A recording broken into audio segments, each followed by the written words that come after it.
अस्सलाम वालेकुम viewers, welcome to my YouTube channel pen click path by doctor Saba. Doctor Saba here with a new video. आज का जो हमारा टॉपिक है वो है rest leg syndrome. Rest leg syndrome basically है क्या? इसको उर्दू में कहा जाता है टांगों का दर्द, या फिर कहा जाए कि पिंडलियों में खिंचाव, पिंडलियों में दर्द, बेचैनी सी रहना। आज हम बात करेंगे कि टांगों में जो पिंडलियों में अक्सर जो दर्द रहता है उसकी क्या वजूहत है, किन लोगों में वो कॉमन होता है और इसके क्या असर पड़ते हैं, हमारी जो है नींद पे क्या इफ़ेक्ट आता है। तो सबसे पहले तो ये जो टांगों में खिंचाव या पिंडलियों में जो दर्द होती है, ये मोस्टली प्रेग्नेंट जो फीमेल होती है उनमें कॉमन है। आजकल तो यंग जनरेशन बच्चों में भी ये है, लेकिन उनकी कंडीशंस अलग होती हैं as compare to young adults. उसके बाद फिर ये भी फैक्टर आ जाता है कि आपकी एज मैटर करती है। अब जीरियाट्रिक्स जो ओल्ड एज जीरियाट्रिक्स पॉपुलेशन में बहुत ज़्यादा होती है, या फिर जो है डायबिटिक पेशेंट होते हैं उनमें जो है ये मसले ज़्यादा होते हैं। अगर तो आपको भी ये मसले हैं तो फिर मेरी वीडियो को एंड तक लाजमी देखिएगा, और जो मेरे चैनल पे नए हैं वो सबसे पहले सब्सक्राइब करें। फिर हम आगे बढ़ते हैं, बताएंगे कि कौन कौन से रिस्क फैक्टर हैं जो इफ़ेक्ट करते हैं।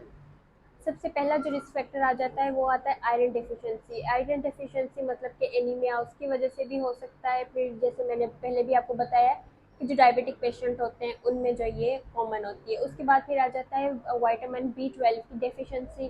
उसके बाद फिर है कि अगर आपका कैफ़ीन का जो है यूज़ ज़्यादा है, जैसे कि सिगरेट में भी कैफ़ीन है, या फिर चाय की ज़्यादा पीते हैं, इसकी वजह से भी ये हो सकता है। उसके बाद फिर अल्कोहलिक अगर यूज़र हैं आप, तो उनको भी जो है ये रेस्ट लेग सिंड्रोम जो है वो उनमें भी कॉमन है। उसके बाद फिर अगर किडनी डिजीज़, आपको कोई गुर्दे का मसला है, उसकी वजह से भी हो सकता है। और पहले भी मैंने बताया था कि ये प्रेग्नेंट जो फीमेल्स होती हैं उनमें ये ज़्यादा होती है। उसके बाद फिर आ जाता है न्यूरोपैथी, पेरिफेरल न्यूरोपैथी। न्यूरोपैथी ये होता है कि जो है डायबिटिक जो पेशेंट्स होते हैं उनमें ज़्यादा होती है।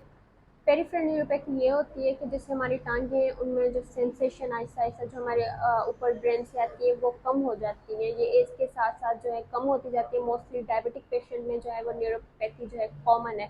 इससे ये होता है कि जैसे ठंडा गर्म या हमें कोई टच कर रही है कोई चीज़, वो बहुत कम हमें फील होता है। उसके बाद फिर जो आ जाता है Venus insufficiency. Venus insufficiency basically जो हमारा खून की जो गर्दिश है, जो हमारा खून वापस जाता है दिल की तरफ, वो जो है बहुत ही कम जाता है, और उसका जो है एक ब्लड रिटर्न जो है वो सही नहीं हो पा रहा होता है। इसकी वजह से भी हमें टांगों में जो है दर्द, या फिर पिंडलियों में मोस्टली जो बेचैनी है वो रहती है। मोस्टली जो है ये सर्दियों में भी ज़्यादा होती है, क्योंकि आपको पता है मसल्स जो है वो ठंड की वजह से जो है स्टिफ होना शुरू हो जाते हैं, जिसकी वजह से ब्लड सप्लाई में बहुत कम हो जाता है। जो ब्लड सर्कुलेशन है वो बहुत जो है लो हो जाती है। और उसके बाद फिर ये है कि मोस्टली फीमेल बहुत कंप्लेन करती है कि हमने जो है जब हम बैठते हैं, काम से फारिग होकर जब बैठते हैं, या फिर रात को हम जब लेटते हैं, तो जब हम रेस्ट में जाते हैं तो हमारी टांगों में बहुत बेचैनी और खिंचाव, बर्निंग सेंसेशन, जैसे बर्न हो रही हो लेग्स, खास करके पिंडलियों में ऐसी दर्द होती है। तो फिर वो होता है कि उनकी एक तो नींद जो है इसकी वजह से डिस्टर्ब होती है, नींद नहीं आती, और उसके बाद फिर वो बार बार इधर उधर मूव करती रहती है। ये थे कुछ इसके रिस्क फैक्टर जिसकी वजह से हमें टांगों में खिंचाव या टांगों में बेचैनी रह सकती है। अब हम जानेंगे इसका ट्रीटमेंट जो इजीली हम घर पे भी कर सकते हैं। कुछ एक दो एक्सरसाइजेज हैं जिन जो करने से हमारी टांगें, जो हमारा ब्लड सर्कुलेशन है वो इम्प्रूव हो जाएगा, और हमारी टांगों में जो बेचैनी होती है, खिंचाव या दर्द होता है, वो हम उससे हम रिलैक्स हो जाएंगे, और जो हमें फिर पुरसकून नींद आ सकती है।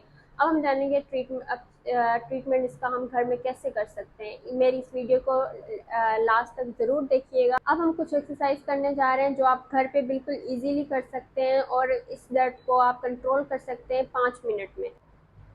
ये हमारी पहली एक्सरसाइज है जिसको आप घर में करके दर्द को कंट्रोल कर सकते हैं। अब करना क्या है, बिल्कुल इजी है। सीधा होकर लेटना है, बेशक आप लेट सकते हैं, या फिर जैसे मैंने टेक लगाई है आप ऐसे भी पोजीशन में कर सकते हैं। अब आपने अपने जो पाँव है उसको मोड़ना है, आगे करना है फिर पीछे करना है। कैसे?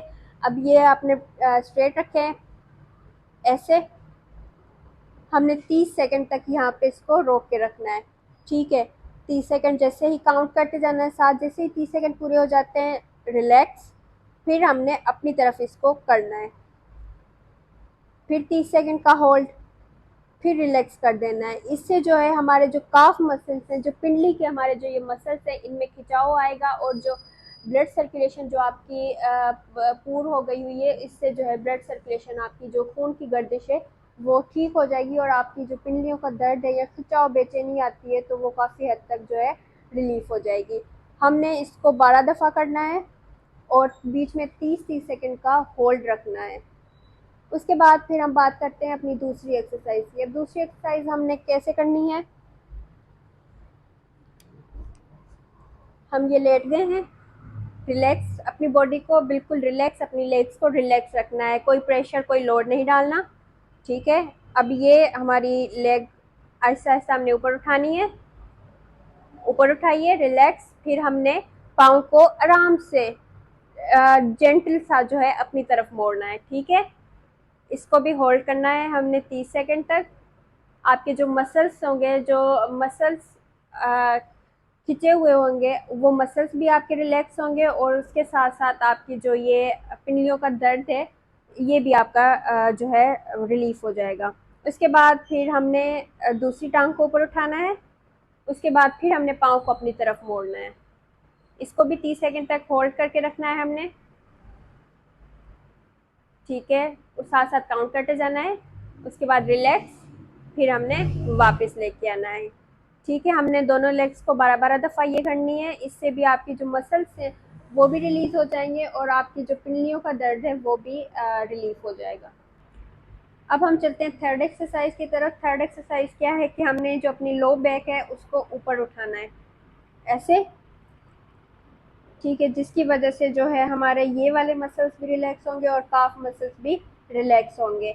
इसको भी हमने 12 दफ़ा करना है, 30 सेकंड का जो है होल्ड करना है, उसके बाद फिर हमने रिलैक्स कर देना है। ये थी हमारी थर्ड एक्सरसाइज। अब हम चलते हैं अपनी फोर्थ एक्सरसाइज की तरफ। अब हम परफॉर्म करेंगे अपनी फोर्थ एक्सरसाइज। उसमें हमने क्या करना है कि प्रोन लाइन उल्टा होकर लेट जाना है और फिर जो है हमने आराम आराम से अपनी टांग को ऊपर उठाना है, लोअर लेग को, और यहाँ पे होल्ड करके रखना है। 30 सेकंड तक होल्ड किया हमने, इसको फिर वापस रिलैक्स कर देना है। फिर हम इसको लेके आएंगे 30 सेकंड तक होल्ड और फिर रिलैक्स। इस वीडियो को हम यहीं पे वाइंड अप करते हैं। अब मिलेंगे इंशाल्लाह नेक्स्ट वीडियो में। मैं उम्मीद करती हूँ कि मेरी ये वीडियो आप लोगों के लिए बहुत जो है इंफॉर्मेशन साबित होगी और मेरी इस वीडियो को शेयर करना बिल्कुल मत भूलिएगा। इंशाल्लाह मिलेंगे अब नेक्स्ट वीडियो में। तब तक के लिए आप अपना ख्याल रखिएगा। अल्लाह हाफिज़।